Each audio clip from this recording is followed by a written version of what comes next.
आपका नाम क्या है? अब्दुल अहद। अब्दुल अहद जी। आप बता सकते हैं हम लोग इलेक्ट्रीशियन किसको बोलते हैं?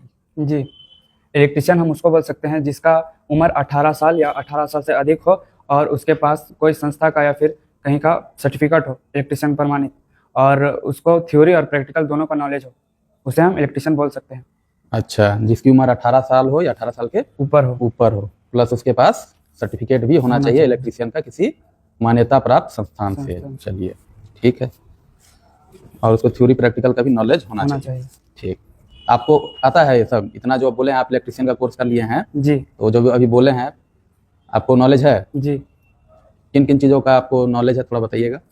हमको इलेक्ट्रिशियन में सब टूल्स वगैरह का और सेफ्टी का और जो इसमें यूज़ होता है सामग्री वो सब का, और वायरिंग का, हाउस वायरिंग का, और भी कुछ कुछ वायरिंग का, जैसे टनल वायरिंग हो गया, स्टेयरकेस वायरिंग और हॉस्टल वायरिंग, गोडाउन वायरिंग, ये सब का है नॉलेज। अच्छा ठीक है, ज़रा आप बोले हैं शुरुआत में कि टूल्स का नॉलेज है, तो टूल्स जो आपके हैं हैंड टूल्स और पावर टूल्स के बारे में जानकारी है आपको? जी, बताइएगा दोनों में अंतर क्या है? हैंड टूल्स हम उसको कहते हैं जो हम अपने एनर्जी से जिसको हम इस्तेमाल कर सकते हैं या फिर अपने हाथ से जिससे हम काम करते हैं। अच्छा, मैकेनिकल पावर बोलते हैं। Mechanical powers. ठीक, जैसे दो चार उदाहरण बताइए। जैसे कि बॉल पिन हैमर, और ये है प्लायर, कॉम्बिनेशन प्लायर, और फ्लैट स्क्रू ड्राइवर है हमारे पास। अच्छा ठीक है, चलिए अब पावर टूल्स किसको बोल रहे हैं? पावर टूल्स जिसमें मैकेनिकल एनर्जी लगती है उसे हम पावर टूल्स बोलते हैं, जिससे हम काम कर सकते हैं मैकेनिकल एनर्जी लगा के। तो अभी तो जो आप हैंड टूल्स बोले हैं उसमें भी आप मैकेनिकल एनर्जी ही बोले हैं, पावर टूल्स में भी मैकेनिकल एनर्जी है, तो अंतर? मतलब जो पावर टूल्स है उसमें मैकेनिकल एनर्जी नहीं, इलेक्ट्रिकल एनर्जी लगेगा। इलेक्ट्रिकल एनर्जी लगेगा। जी, इलेक्ट्रिकल और मैकेनिकल दोनों पावर लगता है, उसको पावर टूल्स बोलते हैं। जी। आप उसको बिजली का सप्लाई दीजिएगा, प्लस आपको उससे अपने हाथों से भी थोड़ा सा पुशअप करना पड़ेगा, थोड़ा सा शक्ति आपको लगाना पड़ेगा, तो आपको मसल्स पावर भी लगाना है और इलेक्ट्रिकल पावर भी लगाना है, उसको हम लोग क्या बोलेंगे? Power tools. दो पावर टूल्स का नाम बताइएगा। दो पावर टूल्स का नाम ग्राइंडर और jigsaw machine, jigsaw cutter. Jigsaw cutter और ग्राइंडिंग मशीन। चलिए ठीक है। एसी और डीसी में क्या अंतर है आप बताइए? एसी और डीसी में, एसी का पूरा नाम अल्टरनेटिंग करंट है और डीसी का डायरेक्ट करंट।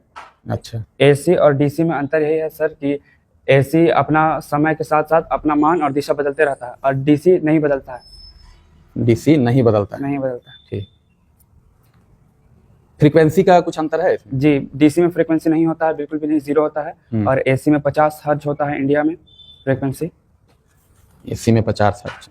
ठीक, ट्रांसफार्मर के बारे में आपको जानकारी है? जी है। ट्रांसफार्मर क्या है? ट्रांसफार्मर एक स्थिर यंत्र है जो कि वोल्टेज को घटाता और बढ़ाता है। वोल्टेज को घटाता और बढ़ाता है। तो ये जो आप बोल रहे हैं कि ट्रांसफार्मर एक स्थिर यंत्र है, तो इसका क्या मतलब है? इसका मतलब यह है कि ट्रांसफार्मर एक जगह रहेगा और उसको हम मैकेनिकल एनर्जी से चलाएंगे, मतलब मैकेनिकल एनर्जी से चलाएंगे तो बढ़ा के देगा, स्टेप अप करके भी देगा और स्टेप डाउन करके भी देगा। नहीं, यहाँ आप गलत बोल रहे हैं।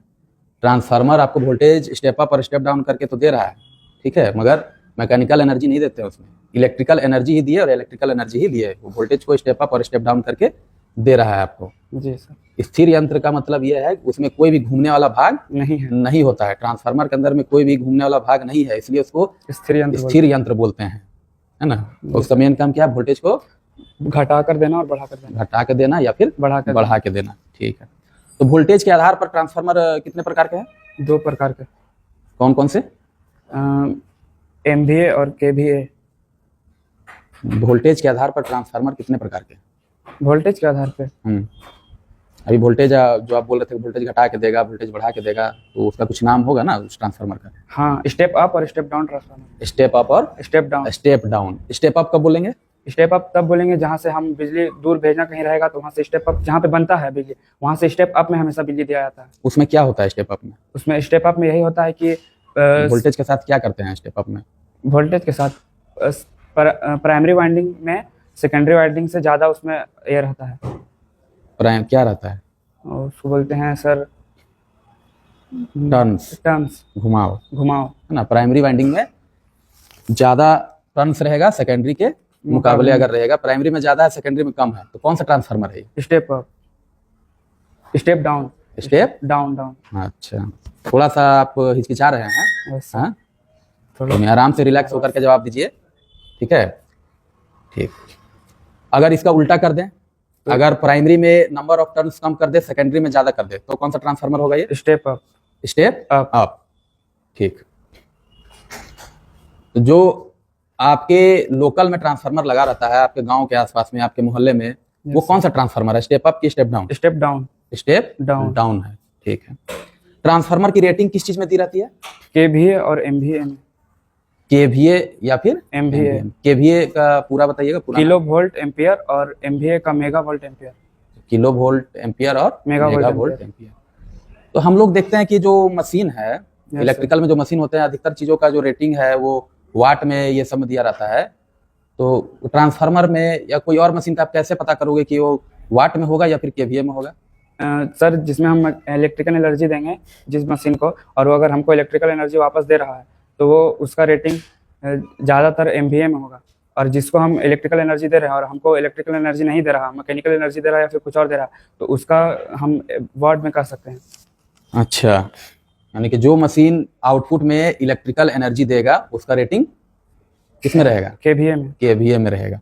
और जो मशीन आउटपुट में इलेक्ट्रिकल एनर्जी छोड़ करके अगर दूसरा कोई एनर्जी दे रहा है, जैसे light energy, heat energy, mechanical energy, yes तो उसका जो रेटिंग है वो किस में रहेगा? वाट में। वाट में रहेगा। Yes sir. ठीक है।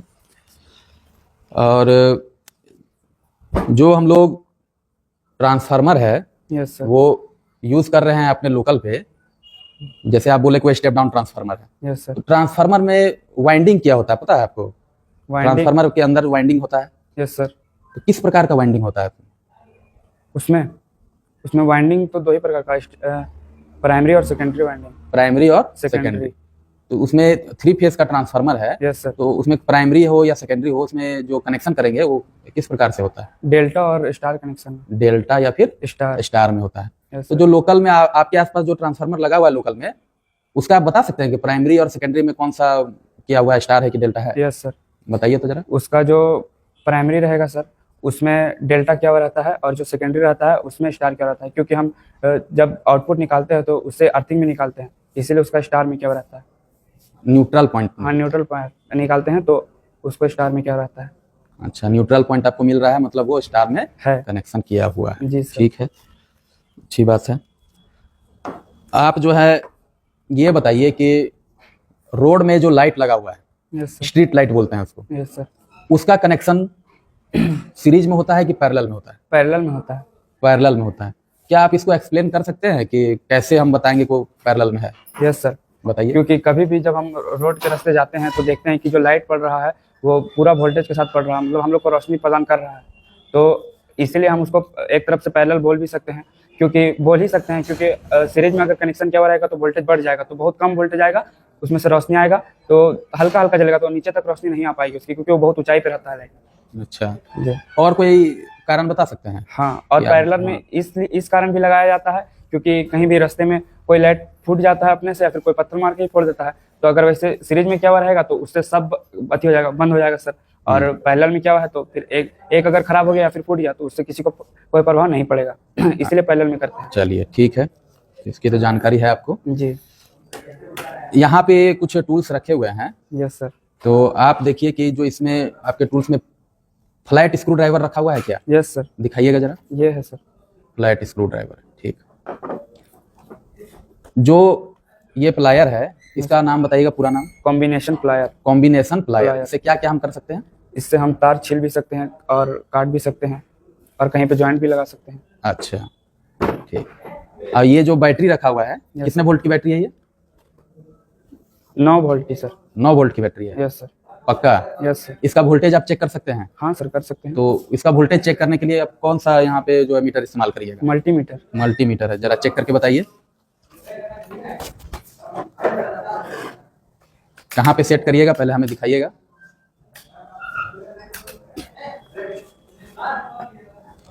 ये किस में लगाया है आपने? डीसी में। Yes, ठीक sir. है।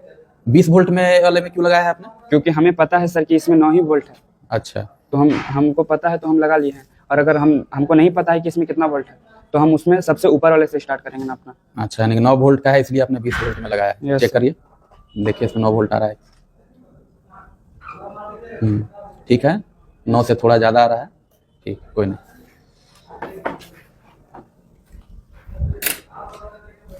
अभी जो है इस पे अगर आपको रेसिस्टेंस नापने के लिए आता है, रेसिस्टर अगर आपको कोई रेसिस्टर दिया जाए तो उसको आप नाप सकते हैं। जी सर। तो रेसिस्टर के लिए आप लगाइए, तो किसमें लगाइएगा? रेजिस्टेंस के लिए ना सर? हाँ, जैसे ये आपको दिया जा रहा है, ये रेसिस्टर है, यस सर। तो इसका वोल्टेज नाप के बताइए, तो इसका क्या प्रतिरोध होगा वो नाप के बताइए।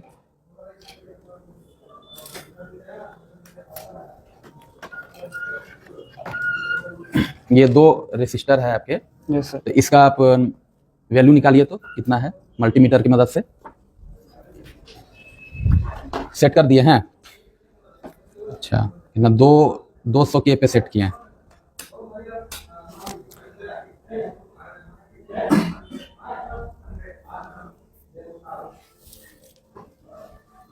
चलिए, कितना आ रहा है, कितने ओम का है ये है 967 ओम का। अच्छा, चलिए ठीक है, ये 1000 ओम का होगा। Yes. इसमें कुछ टॉलरेंस होता है ±5%, इसलिए ये आपको थोड़ा सा कम बता रहा है। इसका नाप के बताइए। इसका सर ये तो नहीं बता रहा है।